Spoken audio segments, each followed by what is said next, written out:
Hello दोस्तों, ये CDPO test series का पार्ट सेकेंड है। पहला पार्ट करवा दिया गया है जिसका लिंक मैं वीडियो के डिस्क्रिप्शन में दे दूंगा। तो आइए पार्ट सेकेंड को देखते हैं। 1 से 75 तक का क्वेश्चन पार्ट 1 में था और अब 76 से 150 तक के प्रश्न पार्ट 2 में रहेंगे। तो आइए देखते हैं। बिहार राज्य में कितने मीटर की ऊंचाई पर सर्वाधिक वन आच्छादित क्षेत्र पाए जाते हैं? इसका आंसर हो जाएगा 0 से 500 मीटर। नेक्स्ट है, निम्नलिखित में से किस राज्य में टीन अयस्क का प्रमुख भंडार है? टीन अयस्क का प्रमुख भंडार पूछ रहा है। ऑप्शन है असम, जम्मू कश्मीर, छत्तीसगढ़, पश्चिम बंगाल। तो इसका आंसर हो जाएगा छत्तीसगढ़। नेक्स्ट है, 2011 की जनगणना में सर्वाधिक लिंगानुपात किस जिले में है? सर्वाधिक लिंगानुपात पूछ रहा है तो यह गोपालगंज में हो जाएगा। यहाँ 1021 महिलाएं हैं, 1000 पुरुषों पर। नेक्स्ट है, बिहार में गंगा की दक्षिणी सहायक नदी कौन सी है? ये गंगा नदी की दक्षिणी सहायक नदी पूछ रहा है। इसका आंसर हो जाएगा ऑप्शन बी, सोन, पुनपुन, किऊल और चंदन। ध्यान रखिएगा। नेक्स्ट है, राजपुर नहर परियोजना किस नहर की एक शाखा है? तो यह पूर्वी कोसी नहर की एक शाखा है। ऑप्शन सी इसका आंसर हो जाएगा। क्वेश्चन है 81, बिहार में भारतीय संविधान सभा के सदस्य कौन थे? इसका आंसर हो जाएगा ऑप्शन ई। नेक्स्ट है, आधार कार्ड में छपी 12 अंकों की संख्या को किस संस्थान द्वारा जारी किया जाता है? तो यह भारतीय विशिष्ट प्राधिकरण द्वारा जारी किया जाता है। यूनिक आइडेंटिफिकेशन अथॉरिटी के द्वारा जारी किया जाता है। ऑप्शन ए इसका आंसर हो जाएगा। नेक्स्ट क्वेश्चन है, सहारा मरुस्थल में चलने वाली उत्तर पूर्वी पवनों को क्या कहते हैं? सहारा मरुस्थल में उत्तर पूर्वी पवनों को क्या कहते हैं? तो उसे हरमट कहते हैं। ध्यान रखिएगा, सहारा से गिनी तट की ओर बहती है ये पवने हरमट, और इसे गिनी तट पे इसे डॉक्टर हवा भी कहा जाता है। हरमट को डॉक्टर हवा भी कहा जाता है। नेक्स्ट है, यौगिक C7H7N2O में क्या है? तो इसका आंसर हो जाएगा, इसमें एक अणु में 17 परमाणु है। ऑप्शन ए इसका आंसर हो जाएगा। नेक्स्ट है, निम्नलिखित में से कौन सा पादप का मुख्य अवशोषण अंग होता है? तो पादप का मुख्य अवशोषण अंग पूछ रहा है तो ये केवल जड़ इसका आंसर हो जाएगा। क्वेश्चन नंबर 86 है, निम्नलिखित में से किसकी आग को सबसे जल्दी बुझाया जा सकता है? आंसर है शीतल जल, उबलता जल, गर्म जल, बर्फ। तो यह उबलता जल इसका आंसर हो जाएगा। नेक्स्ट है, 8 डिग्री चैनल निम्नलिखित में किसको पृथक करता है? 8 डिग्री चैनल के बारे में पूछ रहा है, किसको पृथक करता है? तो यह लक्षद्वीप और मालदीव को अलग करता है, मिनिकॉय को मालदीव से अलग करता है। और 9 डिग्री चैनल और 10 डिग्री चैनल आप लोग गूगल कर लीजिएगा, अक्सर पूछा जाता है इसके बारे में भी। और ये जो PDF है इसका, ये टेलीग्राम चैनल पर चला जाएगा, आप लोग वहाँ से डाउनलोड करके बना सकते हैं। नेक्स्ट है, मनुस्मृति के अनुसार महिलाएं निम्नलिखित में से किस रीति से संपत्ति अर्जित कर सकती थी? तो मनुस्मृति के अनुसार पूछ रहा है तो यह इसका आंसर हो जाएगा उत्तराधिकार से। अब है क्वेश्चन नंबर 89, 18वीं शताब्दी में अवध का सबसे पहला नवाब वजीर कौन था? तो नवाब शहादत अली खां इसका आंसर हो जाएगा। यही थे 18वीं सदी में अवध के पहला नवाब वजीर था ये। नेक्स्ट है, निम्नलिखित में से कौन सा यूरोपीय यात्री कभी वापस यूरोप नहीं गया और भारत में ही बस गया? पूछ रहा है यूरोप यात्री जो यूरोप नहीं गया और भारत में ही बस गया, तो ये है निकोलाओ मनुची। ये कभी यूरोप नहीं गए, भारत में ही बस गए यात्री थे यूरोप के। क्वेश्चन नंबर 91 है, स्वायत्तशासी जिला और क्षेत्रीय परिषदों के अधिनियमों एवं संकल्पों के निलंबन की शक्ति किसे प्रदान है? तो यह राज्यपाल को प्रदान है। नेक्स्ट है, बिहार के लिए सर्वाधिक प्राचीन साहित्यिक स्रोत हैं अथर्ववेद, आरण्यक, उपनिषद, सामवेद। इसका आंसर हो जाएगा उपनिषद। नेक्स्ट है, राष्ट्रीय कृषि एवं ग्रामीण विकास बैंक नाबार्ड की स्थापना कब हुई थी? ध्यान रखिएगा, 12 जुलाई 1982 को इसकी स्थापना हुई थी। अब है क्वेश्चन नंबर 94, पेमेंट बैंक की स्थापना की सिफारिश किस समिति द्वारा की गई? Payment bank. तो इसकी सिफारिश जो है डॉक्टर नचिकेता मोर समिति के द्वारा इसकी सिफारिश की गई थी। ऑप्शन सी, डॉक्टर नचिकेत मोर समिति के द्वारा। क्वेश्चन नंबर 95 है, अध्यात्म ज्ञान के विषय में नचिकेता और यम का संवाद किस उपनिषद में प्राप्त होता है? तो इसका आंसर हो जाएगा कठोपनिषद। क्वेश्चन नंबर 96 है, प्रच्छन्न बेरोजगारी का सामान्यतः अर्थ होता है। प्रच्छन्न बेरोजगारी का सामान्यतः अर्थ होगा श्रमिकों की सीमांत उत्पादकता शून्य। मतलब प्रच्छन्न बेरोजगारी से अगर कोई खेत है उसमें 5 लोगों की ज़रूरत है और वहाँ पे 5 की जगह 7 लोग काम कर रहे हैं, तो वो 2 लोग होंगे, वो प्रच्छन्न रूप से बेरोजगार होंगे। वही कहने का अर्थ है प्रच्छन्न बेरोजगारी का, यही मतलब होता है। नेक्स्ट है, अलमट्टी बांध किस नदी पर है? तो यह कृष्णा नदी पर अलमट्टी बांध है, ध्यान रखिएगा। नेक्स्ट है, निम्नलिखित पशुओं में से किस एक का हड़प्पा संस्कृति में मिली मुहरों और टेराकोटा कलाकृतियों में निरूपण नहीं हुआ है? ऑप्शन है गाय, हाथी, गैंडा और बाघ। तो इसका आंसर हो जाएगा गाय, इसका निरूपण नहीं हुआ है। नेक्स्ट क्वेश्चन है, निम्नलिखित में से किसे या किनसे कुपोषण होता है? तो देखिए ऑप्शन है अति पोषण से, अल्प पोषण से और संतुलित पोषण से। ये तीनों इसका आंसर हो जाएगा। इन तीनों के कारण कुपोषण होता है, तो इसका ऑप्शन हो जाएगा ऑप्शन डी 1, 2, 3। नेक्स्ट है, निम्नलिखित में से किस एक का विस्फोटक की तरह प्रयोग में लाया जाता है? तो इसका आंसर हो जाएगा नाइट्रोग्लिसरीन को विस्फोटक के रूप में लाया जाता है। ऑप्शन डी इसका आंसर हो जाएगा।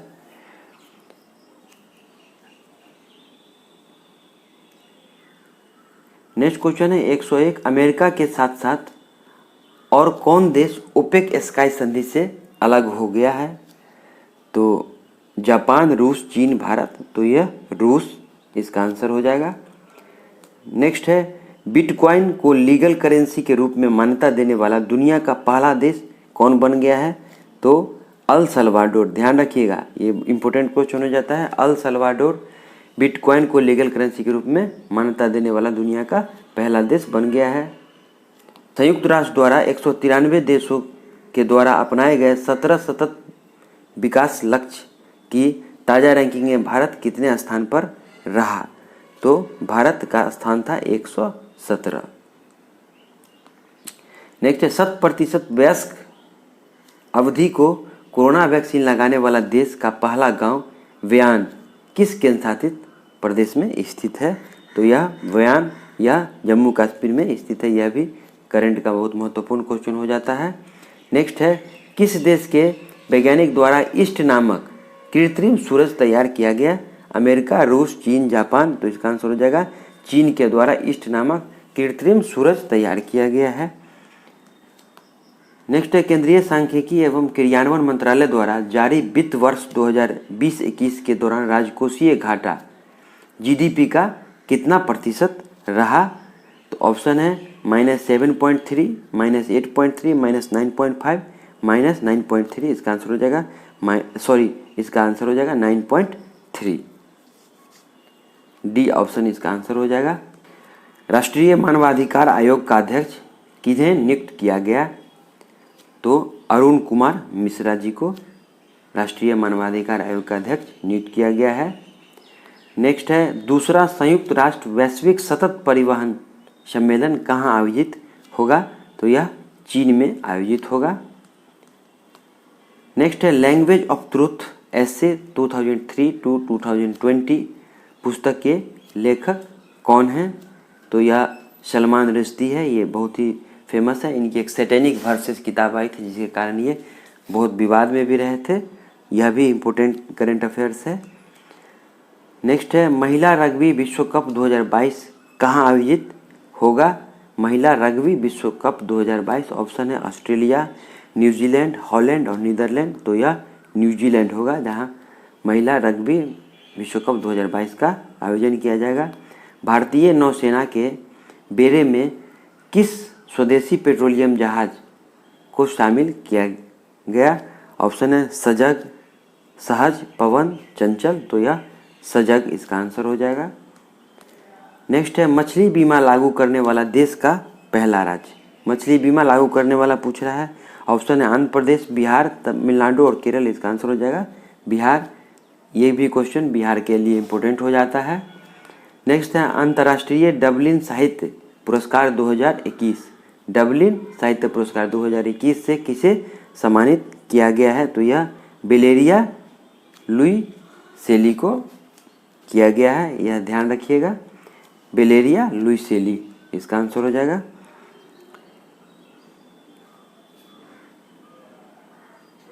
नेक्स्ट है इजराइल के 11वें राष्ट्रपति कौन चुने गए? तो इसाक हेरजोग। नेक्स्ट है किस देश ने 2 चाइल्ड पॉलिसी को बदलकर 3 चाइल्ड पॉलिसी शुरू की है? तो यह चीन इसका आंसर हो जाएगा, सभी लोग जानते हैं। नेक्स्ट है किसानों के लिए विश्व का पहला नैनो तरल यूरिया किसने बनाया? ऑप्शन है नाबार्ड, इसरो, इफ्को, डीआरडीओ। तो यह इफ्को इसका आंसर हो जाएगा, जिन्होंने किसानों के लिए नैनो तरल यूरिया बनाया है। नेक्स्ट है विश्व भूख दिवस 2021 की थीम क्या थी? ऑप्शन है hunger in zero hunger, hunger zero, SS end hunger. इसका आंसर हो जाएगा एसएस इंड हंगर। इस बार जो 2021 का जो विश्व भूख दिवस था उसका थीम था। वित्त वर्ष 2020-21 में देश के कुल कितने अरब डॉलर का विदेशी निवेश यानी एफडीआई आया है?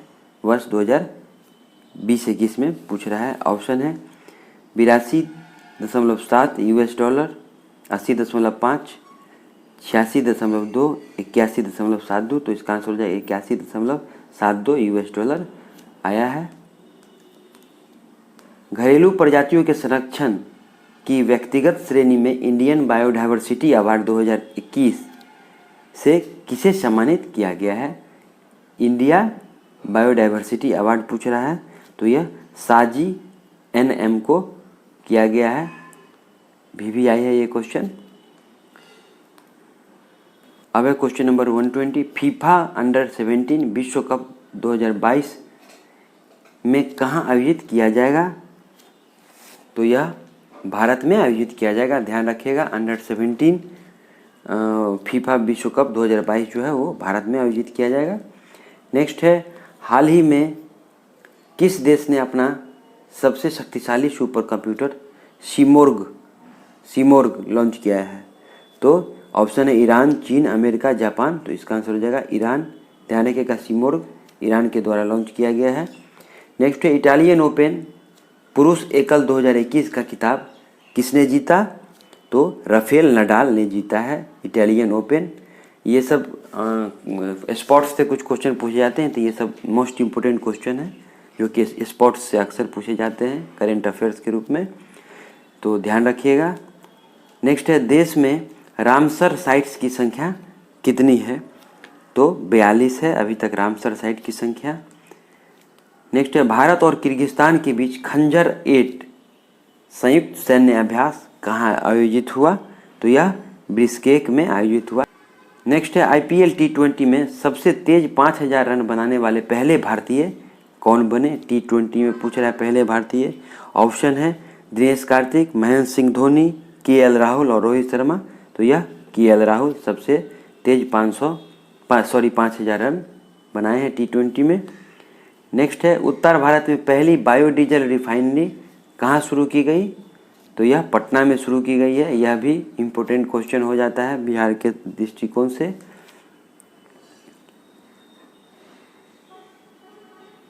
अब है नीति आयोग द्वारा जारी SDGs sustainable development goals index 2020-21 में लैंगिक समानता में कौन सा राज्य शीर्ष पर रहा?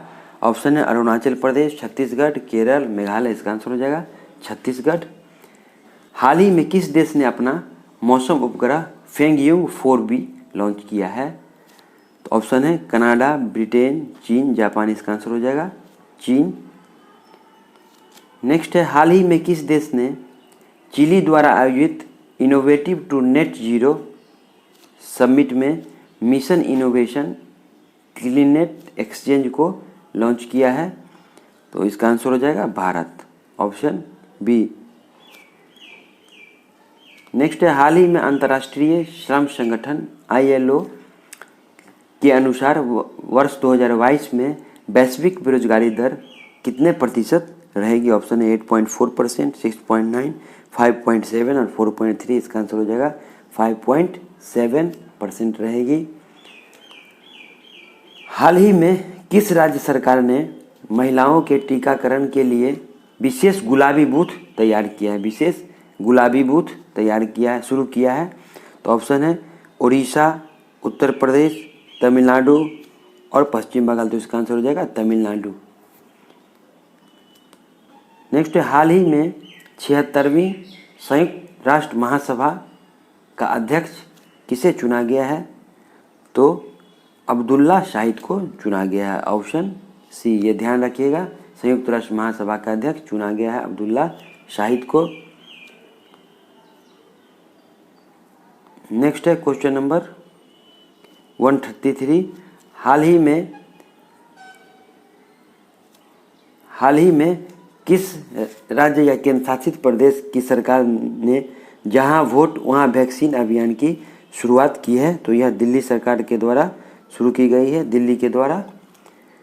हाल ही में राष्ट्रीय फिल्म पुरस्कार में किस राज्य की वाटर ब्यूरियल फिल्म को सर्वश्रेष्ठ फिल्म का पुरस्कार मिला है? ऑप्शन है ओडिशा, अरुणाचल प्रदेश, तमिलनाडु और महाराष्ट्र। इसका आंसर हो जाएगा अरुणाचल प्रदेश, ध्यान रखिएगा। हाल ही में किस अंतर्राष्ट्रीय हवाई अड्डे ने नेट एनर्जी न्यूट्रल स्टेटस प्राप्त किया है? तो यह चेन्नई, इसका आंसर हो जाएगा। नेक्स्ट है, हाल ही में प्रधानमंत्री नरेंद्र मोदी ने कहाँ E100 प्रोजेक्ट की शुरुआत की है? ऑप्शन है दिल्ली, कानपुर, पुणे और उत्तर प्रदेश। आंसर हो जाएगा पुणे। नेक्स्ट है, हाल ही में किस राज्य सरकार ने नॉलेज इकोनॉमी मिशन लॉन्च किया है?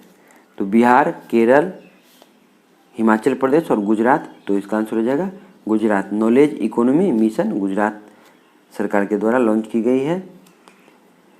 हाल ही में किसे विश्व बैंक शिक्षा सलाहकार नियुक्त किया गया है? तो रणजीत सिंह दिसाले को विश्व बैंक शिक्षा सलाहकार नियुक्त किया गया है।